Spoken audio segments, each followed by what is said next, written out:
These guys are going to do battle in today's video. I'm going to run through the differences between them, speed through the similarities, and then answer some common questions that I know all of you will have. Let's go. Now, I love index funds. Why? Well, for two main reasons. One is actively managed funds underperform, and they underperform by a significant margin. And number two, they charge you higher fees for the privilege of underperforming. I mean, have you ever looked at an actively managed fund over a longer period of time, over say 5, maybe 10 years, and seen them actually perform better than an index fund? I bet you haven't. I'm investing for the long term, so fees matter, as the less they are, the less they'll be compounding against me over the long term. And of course, because I'm investing in an index fund, I'm expecting the markets to go up, as they historically have over 100 plus years. Lots of ups and downs over that time frame, of course, but over a 10, 15, 20 plus years time frame, the direction of the stock market is only in one direction, and that is up. The simplest reason I have for this is basic capitalist behavior. Companies are run by people for the benefit of their shareholders. The people that work in the company, the board of directors and down, all get paid for doing a job. Some get incentivized further for doing that job. For example, the CEO of a company may be incentivized to grow that company's share price or grow that company's profitability, and both of those two things are not necessarily the same thing. They all do this for the ultimate benefit of the owners of the company, the shareholders. Shareholders want to maximize the value of the companies they own. They want to maximize the return on investment from the companies they own, and so their incentives are aligned to achieve this. Now, what if you could have hundreds of CEOs, the shareholders, the major shareholders of those companies, and all of their workers fully aligned to your investment goals? Growth maximization, income maximization, etc., etc. That's what you have in the markets. That's what you have through an index fund. Everyone is incentivized in the direction of profit and growth. With so many incentives and behaviors aligned, is it any wonder that the general market direction of the stock market has only ever been up? Now, the topic of this video is ETFs versus index funds. That in itself can be a bit misleading, as most ETF assets comprise of portfolios that are passive and are constructed to mimic a given index. And so when people say they are buying index funds, well, they can actually be doing that via an ETF or via a mutual fund. It's not ETFs versus index funds. It should be ETFs versus mutual funds. Index funds via an ETF or index funds via a mutual fund. In this video, I'm going to be talking to you about buying an index fund via the ETF route, like any of these, and you'll probably see a number of them listed somewhere here, and buying an index fund through the mutual fund route. Again, you'll see examples dotted around here somewhere.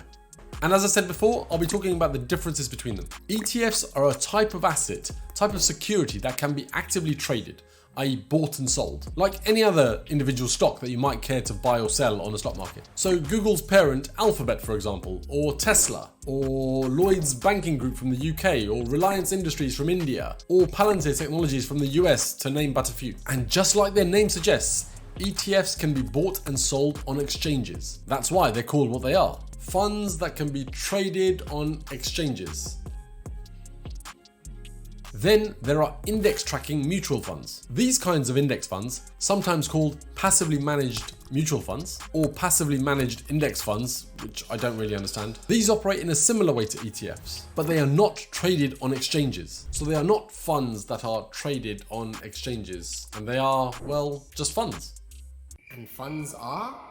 Funds are generally baskets of securities. Now, most people reference the S&P 500 in the US. So in an S&P 500 index fund, the fund will comprise of a basket of all 500 of the top US stocks that make up that S&P 500. The main benefit of buying an index fund through an ETF route rather than a mutual fund route, for me, is all about timing. ETFs can be bought and sold at any point during a trading day. So if you are buying a Vanguard FTSE Emerging Markets ETF, for example, and it's listed on the New York Stock Exchange, then you can buy and sell that at any point when the US markets are open. Similarly, if you wanted to buy an ETF that was listed on the Japan's Nikkei index, for example, then you can buy and sell that again during Japanese trading hours. So you place an order to buy a Vanguard FTSE Emerging Markets ETF, for example. Then that order is executed typically within seconds. You get the spot price. Buying an index fund through a mutual fund route, on the other hand, isn't something that typically happens in real time. In fact, this transaction typically doesn't happen until the end of a trading day, after the markets have closed. If you place an order for, say, £1,000 of the Vanguard US Equities Index Fund, that typically will be executed over the next 24 to 48 hours. Now, if you are investing every month regularly,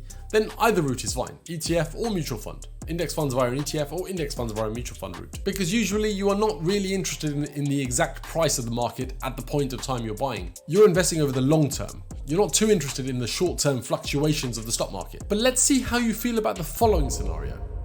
It's March 2020. There's this thing called COVID that everyone's talking about, and mask-wearing memes are flying around on WhatsApp and other social media. Suddenly the market panics. There's a crash! A big one. You had just recently come into some money, and your plan was to break that sum up into 12 months chunks and invest it into an index mutual fund every month over the next year, to dollar cost average, of course. Well, okay, that sounds logical, I think. But then the market crashes and you rethink your plan. The market has tanked and you don't really know when it will recover. It could be tomorrow, it could be next month, it could be next year. But you're thinking, right now might be a great time to pile your cash in. Then investing in an index fund via an ETF might be a better option for you, as you can jump straight into the current price of the ETF, which has just crashed, immediately. There's no waiting around until the end of the trading day for your order to be fulfilled. For all you know, the market might have recovered by tomorrow. By buying via the ETF route, you have secured a real-time price. Now, of course, the market could fall further, but if you want to buy in at a particular real-time price point, i.e. a price that is real right now, then an ETF can give you that option, whereas a mutual fund can't. There are two other differences between them to tell you about in this video. With a mutual fund, you can invest £100 a month, no problem, because your money will just be invested straight into the fund and it will buy you exposure at that £100 price point across the whole basket of securities that index fund holds. With an ETF, however, you can only invest in multiples of the current ETF share price at the moment. So let's take that £100 again and apply it to an ETF this time. If the price of the ETF you want to buy is, say, £46 a share, then with your £100 you can only buy 2 shares of that ETF at the moment. You'll have to keep the other £8 for the moment. Similarly, if one share of that ETF is, say, £65, then you can only buy 1 share of that ETF at the moment, and the remaining £35 will need to sit on the sidelines again until such a time as the share price equals the amount that you want to invest. The other difference is that ETFs can have a tax advantage because of the way they are constructed and ultimately redeemed. But it's important to note that both mutual fund investors and ETF investors are both liable for capital gains tax if their investments increase in value over time. Now, without getting into the technicalities of how an ETF is actually constructed,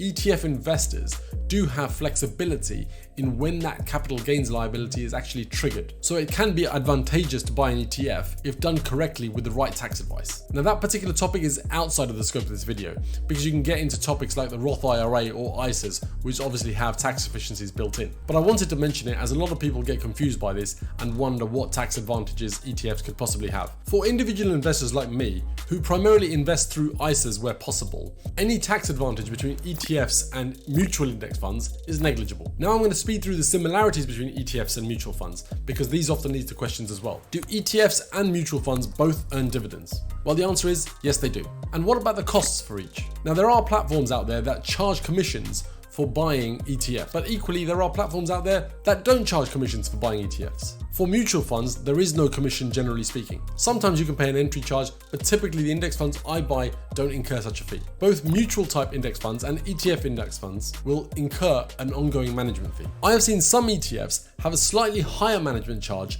than their mutual fund counterparts, but equally I have seen the exact opposite as well. So I don't typically find ongoing costs as a differentiating factor between the two. As these are both passive investments, any fees are typically very, very low anyway, unless the index they are tracking is more complex. But even then, I would expect the fees to be lower than any other investment in the same asset class. I have both ETFs and classic style mutual fund type index funds in my portfolio, but mostly I prefer the mutual fund index fund route, as I invest regularly, like clockwork, for long-term wealth building. And I don't get emotional about the current level or pricing of the market. But if I see a market crash suddenly happen, then I wouldn't be against buying an ETF of that same index fund type to benefit from the real-time pricing of that given moment, or any other significantly adverse movement in the market. Do you buy both or one or the other? Please do let me know in the comments below. I'd love to hear from you. Well, that's a wrap for this video. Let me know if you liked it by hitting the like button and commenting below. And if you like videos like this on money and personal finance, then make sure you subscribe for more. I'll see you on the next one.